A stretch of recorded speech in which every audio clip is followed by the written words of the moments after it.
She told me I had to accept her annual trip with her ex or the wedding was off. So I smiled, packed her bags, and let her go. And when she came back, I was already gone forever. I, 31M, still remember the exact moment I saw her post, and it feels strange how a random Tuesday evening can become a memory permanently etched into the heart. I had just returned home from another long day at work, exhaustion settling into my bones the same way it had been for weeks, and I sat on the couch scrolling through my social media feed out of habit, not expectation. Then suddenly, her face appeared on my screen, and my entire body froze. It was a picture of her sitting on the back of a motorcycle, a man's tattooed arm wrapped around her shoulders like a claim, both of them smiling like they were living in some movie where recklessness was romantic. The caption read, "Good girls want a guy with an edge." My heart dropped into my stomach. Even though 3 months had already passed since our breakup, the pain hit like a fresh wound reopening. I still remember the words she said the day she left. She told me I was too predictable, too comfortable, too safe, basically too boring for the life she wanted. We had been together for 4 years, engaged for 6 months. I came home that day ready to discuss wedding venues, thinking we were building a future. Instead, I found half the closet empty and a note on the kitchen counter. She said she wanted passion, adventure, something that made her feel alive. Apparently, I made her feel stable, and stability wasn't enough for her anymore. So when I saw that post, her smiling, him holding her like he had won something, it felt like a punch to the chest. I read the comments too. Her friends were cheering her on, saying things like, "Finally, a real man," and "You deserve someone exciting." Each comment cut a little deeper, but I didn't respond with anger or bitterness. I simply typed, "Be safe out there." Then I put down my phone and went to bed with a silence that felt heavy and cold. The months after the breakup were much harder than I expected. People around me tried to comfort me by saying I had dodged a bullet. They said if someone could leave so easily, they were never meant to stay. My best friend even threw a freedom party. But I spent most of that night holding a beer I didn't finish, pretending I was okay when inside I felt completely hollow. The apartment felt too quiet without her. I kept waking up and reaching for someone who was no longer there. I still made coffee for 2 every morning, and only realized my mistake when I set the second mug down and stared at it. Every time something interesting happened, my first instinct was to share it with her, only to remember she was gone. So I buried myself in work. I stayed late. I took on projects nobody else wanted. My boss noticed and gave me more responsibility. 6 months later, I got a promotion. The pay raise didn't fix the loneliness, but it gave me a sense that I was moving forward, even if my heart was still standing still. Finally, one quiet night, after 2 glasses of wine that made my thoughts blurry, I blocked her on social media. Not out of anger, but because seeing her pictures was slowly destroying me. Blocking her was the first real step toward healing. And slowly the pain softened. Not gone, but less sharp. Around a year later, my sister encouraged me to start dating again. She set me up with a kindergarten teacher who was lovely, gentle, and kind. We went on 3 dates. There was no spark, but there was no pain either. For the first time, I sat across from someone new without comparing them to her. And that small victory meant something. I started working out, joined a recreational soccer league, reconnected with friends I had lost during the relationship. Slowly, piece by piece, I built a life that was mine and not ours.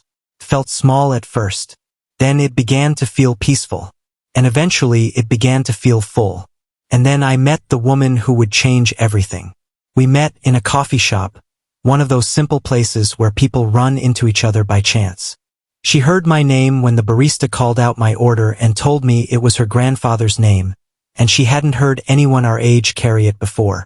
We talked for 20 minutes. Easy, natural, kind. And when we exchanged numbers, I felt something new. Quiet warmth instead of desperate hope. She was nothing like my ex. She didn't want chaos. She didn't need drama. She found beauty in soft mornings and slow conversations. She was a social worker who helped people every day, and even though she came home exhausted, she was fulfilled. She appreciated my predictability. She told me calm was a blessing, not a burden. We took our time. We built something real. And 8 months later, I knew I wanted to marry her. Not to replace what I lost, but because loving her felt like breathing. Natural, gentle, true. When I posted our engagement photo with the caption, "Good men deserve good women," I meant it as a truth, not a message. I didn't even think of my ex when I posted it. I was just happy. Truly, fully happy for the first time in years. 3 days later, I received a text from an unknown number, but the typing style was unmistakable. No punctuation, lots of abbreviations. The same way she had always texted me. She said she saw my post, and she said she missed my boring life. That was the moment everything shifted. And so, I let her go on that annual trip, without a single argument, without a hint of insecurity, without any trace of desperation. I did not beg, I did not cry, I did not plead. Instead, I simply watched her leave, suitcase rolling behind her, sunglasses on her head, that self-assured smile on her face that told me she believed she had already won whatever unspoken battle we were in. She thought I would sit at home waiting, checking the time, checking my phone, waiting for her messages, waiting for her to come back feeling pity for me. But what she did not know was that I had already decided that this was the moment I would let go of every last thread I had been holding on to. This was the moment I would set myself free. Because when someone looks you in your eyes and says, "You have to accept me choosing another man over you every year," they are not asking for a relationship. They are asking for permission to hurt you again and again. And I was done being hurt. I had already spent years believing that love required endurance, patience, and sacrifice. But I finally realized that love should not feel like waiting in line to be chosen. And so, while she was on her trip, laughing with him, taking photos, making memories she would pretend were innocent, I made a choice of my own. A choice she never expected me to make. On the first night after she left, I called her best friend, the same one who once told me, with red cheeks and shaking voice, that she had feelings for me deep down but never acted on them because she wanted to respect our relationship. I remember hanging up the phone that night back then, thinking I was doing the right thing. But now, I finally understood that loyalty to someone who has none for you is just self-destruction in slow motion. So, I called her and said, "I'm free this weekend, and I know you always wanted to spend time with me without pretending." There was a silence, a soft breath, and then a whisper filled with everything she had held back for years.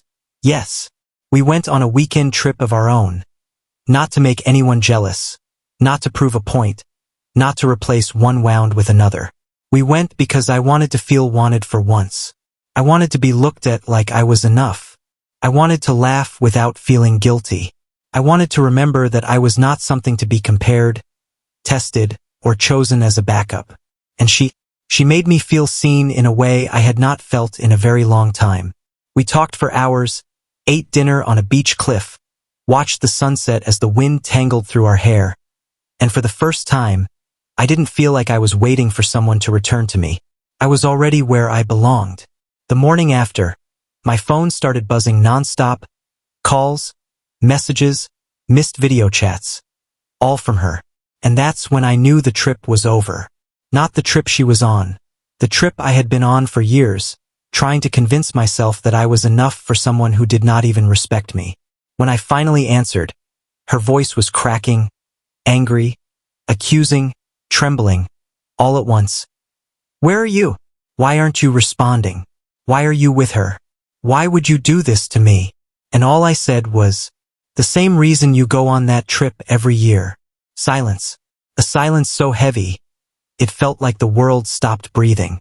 For the first time, she understood that the power she thought she had over me was gone. Completely gone. When she came back, I was already packed. The ring was on the table. The wedding was canceled. The future we planned was erased in a single breath. She cried. She begged. She swore it meant nothing. She promised she would cancel future trips. She promised she would change. She promised everything a person promises when they realize they finally lost the one thing that was holding their life together. But it was too late. Because when someone shows you they can replace you, you don't spend your life trying to prove them wrong. You let them live with that decision. And I walked away, not angry, not bitter, just done. And that was the most peaceful ending I could have given myself.